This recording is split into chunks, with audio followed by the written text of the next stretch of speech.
इदं सुरूपं तथा वा कलत्रं यशश्चारुचित्र धनं मेरुतुल्यम् मनश्चेन लग्नं गुरोरङ्घ्रिपद्मे ततः किं ततः किं ततः किं ततः किम्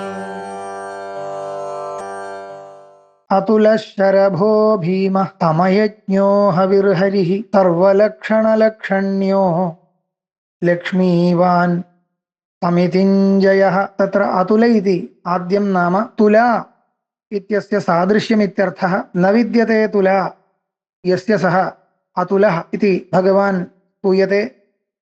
भगवतः अन्यसदृशत्वं नास्ति इति कृत्वा अतुलः इति उच्यते। अनुपमः इति अर्थो भवति। तुल उन्माने इति कश्चन धातुः, तस्मात् धातोः अङ् प्रत्ययः तुला इति शब्दो लभ्यते। अर्थस्तु पूर्वमेव उक्तः, अतुलाय नमः। अनन्तरं शरभः, शीर्यन्ते इति शराः, शरीराणि इत्यर्थः। श्रु धातोः अच् प्रत्यये अयं शब्दो लभ्यते। तेषु शरीरेषु प्रत्यगात्मरूपेण जीवरूपेण भाति इति शरभः। भा धातोः कप्रत्ययः। एवञ्च शरभो नाम जीवः इत्यर्थः। जीवस्य वेदान्तशास्त्ररीत्या ईश्वराभिन्नत्वात् जीववाचकेनैव पदेन भगवान् स्तोतुं शक्यते। अतः शरभ इति नाम प्रयुक्तं। शरभाय नमः। अनन्तरं भीमः, भीमः इति वा अभीमः इति वा द्वेधा छेदः वर्तते। न बिभेति अस्मात् इति अभीमः। भक्तस्तु भगवत्सकाशान् न बिभेति, तद्वृत्तः सज्जनः भगवतः सकाशात् नैव बिभेति। दुष्टस्तु बिभेति, सज्जनो न बिभेति इति अस्मिन् अर्थे अभीमः इति शब्दः। अथवा दुष्टः अस्मात् बिभेति इति भीमः। भीभये इति धातोः मक् प्रत्ययः भीमः इति शब्दो लभ्यते। तस्य नञ् समासे कृते अभीमः इति शब्दो लभ्यते।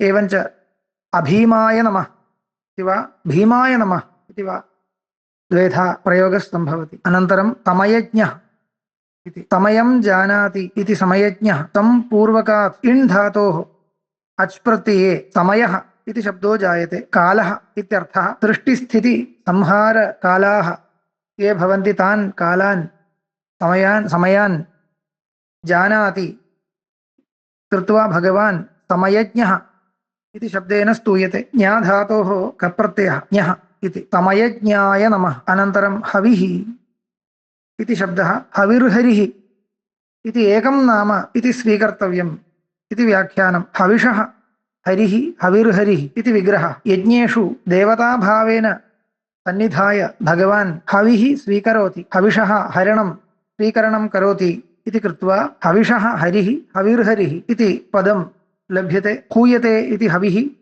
हू दानादानयोः इति धातुः। इसि प्रत्ययः हृधातोः इप् प्रत्यये हरिशब्दः। एवं रीत्या हविषः हरिः इति विग्रहे षष्ठीतमसमासे हविर्हरिः इति पदञ्च जायते। हविर्हरये नमः इति चतुर्थ्यां प्रयोगः सिद्ध्यति। अथवा नामद्वयम् इत्यपि पक्षो वर्तते। नामद्वयम् इति पक्षे हविस्वरूपत्वात् भगवान् हविः इत्युच्यते। एवं हरति पापम् इति हरिः इति पृथगेव नामद्वयम् इत्यपि गृहीत्वा व्याख्यानं सम्भवति। नामद्वयम् इति पक्षे हविषे नमः हरये नमः इति पृथगेव प्रयोक्तव्यम्। अनन्तरं सर्वलक्षणलक्षण्यः इति नाम। सर्वलक्षणैः लक्षण्यः, सर्वलक्षणलक्षण्यः।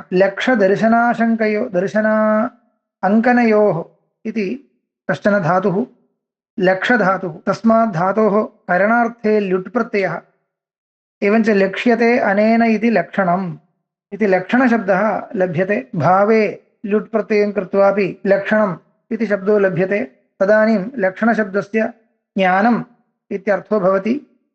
करणे ल्युट् इति पक्षे ज्ञानसाधनम् इति अर्थो भवति, अथवा चिह्नम् इत्यर्थो भवति। असाधारणधर्मो लक्षणम् इति उच्यते। एवञ्च सर्वैः लक्षणैः ज्ञानसाधनैः चिह्नैर्वा लक्ष्यते, उच्यते, बोध्यते भगवत्स्वरूपम् इति कृत्वा सर्वलक्षणलक्षण्यः इति भगवान् स्तूयते। लक्षण्यः इत्यत्र यत् प्रत्ययः तत्र साधु इत्यर्थे यत् प्रत्ययः तद्योग्यः इत्यर्थः। एवञ्च सर्वैः लक्षणैः लक्षितुं निरूपयितुं योग्यः भगवान् सर्वात्मकः इत्यभिप्रायेण सर्वलक्षणलक्षण्यः इति शब्देन स्तूयते। सर्वलक्षणलक्षण्याय नमः। लक्ष्मीवान् इति तदनन्तरं नाम लक्ष्मीः अस्य अस्ति इति लक्ष्मीवान् इति मतुप्रत्ययान्तशब्दः। भगवतः नारायणस्य वक्षस्थले लक्ष्मीदेवी लक्ष्मीः विलसति इति प्रसिद्धं। तर्हि लक्ष्मीः नित्यं वक्षसि अस्ति भगवतः इति लक्ष्मीवान् इति। लक्ष्मीः इति ऐश्वर्यदेवता उच्यते। लक्ष्मे लक्षेः लक्षधातोः इप् प्रत्ययः लक्ष्मीः इति भवति। लक्ष्मीवान् इति मधुबन्धशब्दे शब्दस्य चतुर्थ्यां लक्ष्मीवते नमः इति प्रयोक्तव्यम्। अनन्तरं समितिञ्जयः इति। तत्र जि अभिभवे इति धातोः जयः इति खच् प्रत्ययः समितिञ्जयः इत्यस्ति। संपूर्वक इण् धातोः अधिकरणे कृतिन् प्रत्ययः समितिः इति शब्दो जायते। समितिं जयति इति समितिञ्जयः इति। तत्र समितिशब्दस्य युद्धम् इत्यर्थः। प्रकृते सङ्गच्छते अस्याम् इति समितिः युद्धम् इत्यर्थे प्रयोगः भवति। तर्हि समितिं जयति इत्युक्ते युद्धं जयति इति। दुष्टान् निहन्तुं भगवान् तदा तदा अवततार इति ज्ञायते। तैः सह युद्धं कृत्वा तेषां पापं निवार्य तद्गतिं ददाति भगवान्। तर्हि युद्धे कदापि पराजयो नास्ति भगवतः अवतारेषु इति कृत्वा समितिञ्जयः इति भगवान् स्तूयते। समितिञ्जयाय नमः।